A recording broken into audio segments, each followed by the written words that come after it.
എംപോക്സും നിപ്പയും സ്ഥിരീകരിച്ച പശ്ചാത്തലത്തിൽ മലപ്പുറത്ത് പ്രതിരോധ പ്രവർത്തനങ്ങൾ ഊർജിതമാക്കി. എംപോക്സിൽ 23 പേർ സമ്പർക്ക പട്ടികയിലുണ്ടെന്ന് ആരോഗ്യമന്ത്രി അറിയിച്ചു.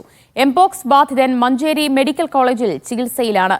നിപ്പ ബാധിച്ചു മരിച്ച യുവാവുമായി നേരിട്ട് സമ്പർക്കമുള്ളവർ ഉൾപ്പെടെ 26 പേരുടെ പരിശോധനാ ഫലം നെഗറ്റീവാണ്. ആരോഗ്യമന്ത്രിയുടെ അധ്യക്ഷതയിൽ മലപ്പുറത്ത് ഉന്നതതല യോഗം ചേരും. സാജിദ അജ്മൽ വിവരങ്ങൾ നൽകും. സാജിദ, മന്ത്രി എപ്പോഴാണ് ജില്ലയിലെത്തുക? പ്രതിരോധ പ്രവർത്തനങ്ങൾ എങ്ങനെ ഊർജിതമാകുന്നു? ദിവ്യ, മന്ത്രി ജില്ലയിൽ എത്തിക്കഴിഞ്ഞിട്ടുണ്ട്. ഇന്ന് വൈകുന്നേരമാണ് യോഗം ഉള്ളത്. ഈ രാവിലെ ഈ DMOയും DHSുമായി ഒരു അനൌദ്യോഗിക ചർച്ച മാത്രമാണ് നടക്കുന്നത്. പിന്നീട് ഈ വിപുലമായ യോഗം വൈകുന്നേരമായിരിക്കും ഉണ്ടാവുക.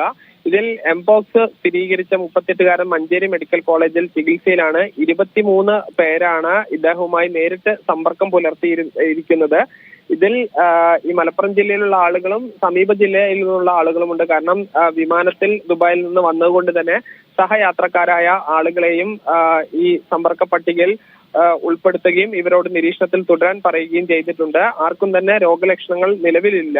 ഈ രോഗിയായ 38-കാരന് നിലവിൽ ആരോഗ്യ നില തൃപ്തികരമാണ്. അതോടൊപ്പം തന്നെ നിപ്പ ബാധിച്ച് മരിച്ച യുവാവുമായി സമ്പർക്കം പുലർത്തിയ നിലവിൽ റിസൾട്ട് വന്ന എല്ലാവർക്കും തന്നെ നെഗറ്റീവാണ്. 26 പേരുടെ പരിശോധനാ ഫലമാണ് വന്നത്. ഇന്ന് കുറച്ചുപേരുടെ കൂടി പരിശോധനാ ഫലം വരും. നിലവിൽ ആശങ്കപ്പെടേണ്ട സാഹചര്യം ഇല്ല. എങ്കിൽ കൂടി കൃത്യമായ ജാഗ്രത യുമായി മുന്നോട്ട് പോകണം. നിപ്പ ബാധിച്ച പ്രദേശങ്ങളിൽ കണ്ടെയ്ൻമെന്റ് സോണുകളിലെ നിയന്ത്രണം തുടരുകയാണ്. ആരോഗ്യമന്ത്രി മലപ്പുറത്ത് എത്തിച്ചേർന്നിട്ടുണ്ട്. ഉന്നതതല യോഗം ചേരുകയാണ്. സ്ഥിതിഗതികൾ വിലയിരുത്തുന്നുണ്ട്. പ്രതിരോധ പ്രവർത്തനങ്ങൾ ഊർജിതമാക്കാൻ തന്നെയാണ് ആരോഗ്യവകുപ്പ് ഒരുങ്ങുന്നത്. സാജിദ് അജ്മലാണ് വിവരങ്ങൾ നൽകിയത്.